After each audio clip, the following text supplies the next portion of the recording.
ಎದುರುಗಡೆಯಿಂದ car ಡಿಕ್ಕಿ ಹೊಡೆದ ರಭಸಕ್ಕೆ ದಂಪತಿಗಳು ಮೃತಪಟ್ಟಿರುವ ಘಟನೆ ತಾಲೂಕಿನ ಕಗ್ಗೆರೆ ಮತ್ತು ನಾರಾಯಣಪುರ ಬಳಿ ನಡೆದಿದೆ.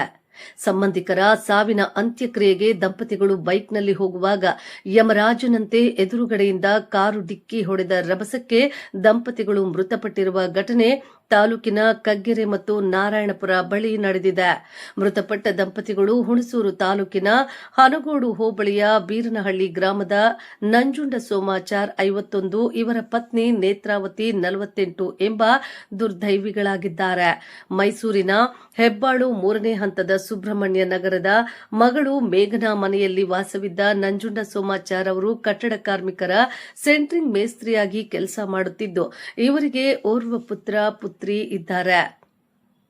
ಅರಕಲಗೋಡು ತಾಲೂಕಿನ ರಾಮನಾಥಪುರ ಬಳಿಯ ಮುತಕದ ಹೊಸೂರು ಗ್ರಾಮದ ಸಂಬಂಧಿಕರ ಸಾವಿನ ಅಂತ್ಯಕ್ರಿಯೆಯಲ್ಲಿ ಭಾಗವಹಿಸಲು ಇಂದು ಬೆಳಗ್ಗೆ ನಂಜುಂಡ ಸೋಮಾಚಾರ್ ತಮ್ಮ ಪತ್ನಿ ನೇತ್ರಾವತಿ ಜೊತೆ ಬಜಾಜ್ ಡಿಸ್ಕವರಿ ಬೈಕ್ನಲ್ಲಿ ಇಲವಾಲ ಮತ್ತು ಸಾಗರಕಟ್ಟೆ ಮಾರ್ಗವಾಗಿ ನಾರಾಯಣಪುರ ಕಗ್ಗೆರೆ ಮೂಲಕ ಹಂಪಾಪುರ ಕಡೆಯಿಂದ ರಾಮನಾಥಪುರಕ್ಕೆ ತೆರಳುವ ಮಾರ್ಗ ಮಧ್ಯೆ ನಾರಾಯಣಪುರ ಮತ್ತು ಕಗ್ಗೆರೆ ಬಳಿ ಅತಿ ವೇಗವಾಗಿ ಎದುರಿನಿಂದ ಬಂದ ಕಾರ್ ಡಿಕ್ಕಿ ಹೊಡೆದಿದೆ.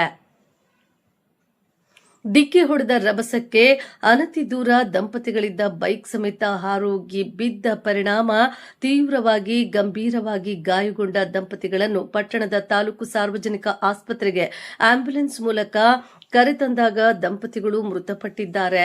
ಅಪಘಾತ ಮಾಡಿದ ಕಾರಿನ ಚಾಲಕ ಸ್ಥಳದಿಂದ ಪರಾರಿಯಾಗಿದ್ದಾರೆ. ಈ ಸಂಬಂಧ ಅಪಘಾತದಲ್ಲಿ ಮೃತಪಟ್ಟ ದಂಪತಿಗಳ ಪುತ್ರ ರವಿಕುಮಾರ್ ಪಟ್ಟಣದ ಪೊಲೀಸ್ ಠಾಣೆಯಲ್ಲಿ ದೂರು ದಾಖಲಿಸಿದ್ದಾರೆ.